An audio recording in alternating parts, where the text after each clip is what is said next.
वास्तविक हे पसायदान म्हणजे ज्ञानेश्वरीचं एक अंग आहे, ज्ञानेश्वरीच्या शेवटी आलेली एक प्रार्थना आहे, ग्रंथाचं एक अंग आहे.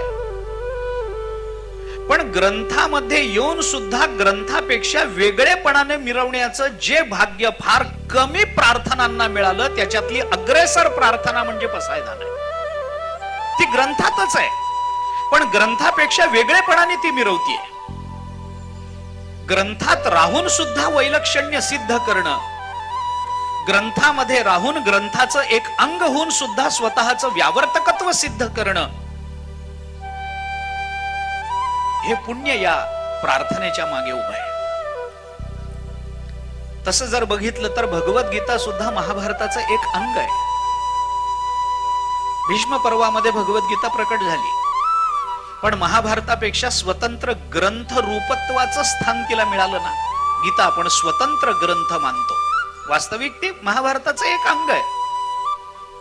पण महाभारताचं एक अंग असूनही जर भगवद्गीता स्वतंत्र ग्रंथ म्हणून या जगताच्या समोर आली असेल, तर त्याच्या पाठोपाठ माझ्या तरी माहितीप्रमाणे पसायदानाशिवाय दुसरा अपवाद माझ्या तरी माहितीप्रमाणे मला दिसत नाहीये.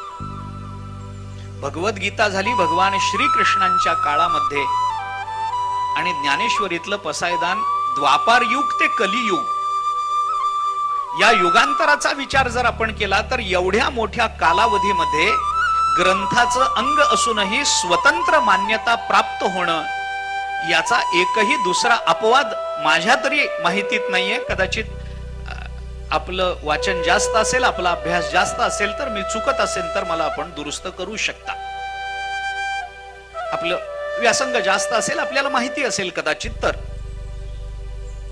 परंतु माझ्या तरी माहितीप्रमाणे पसायदानाशिवाय दुसरा अपवाद मला दिसत नाहीये. ग्रंथातच आहे. पसायदान काय वेगळं आलं का? नाही.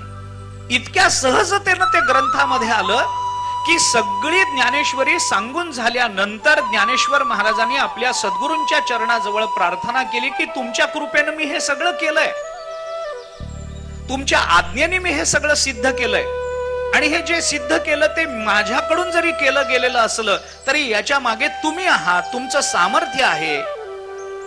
आणि मग माझं काय आहे? तर माझं काही राहिलेलं नाही, मी आता तुमचा एक पाईक म्हणून राहिलेलो आहे. पसायदान सुरू होण्याच्या आधीची ओवी आपण वाचा. किंबहुना तुमचे केले धर्म कीर्तन हे सिद्धी नेले, येथ माझे जी उरले पाईक पण आता विश्वात्मके देवे.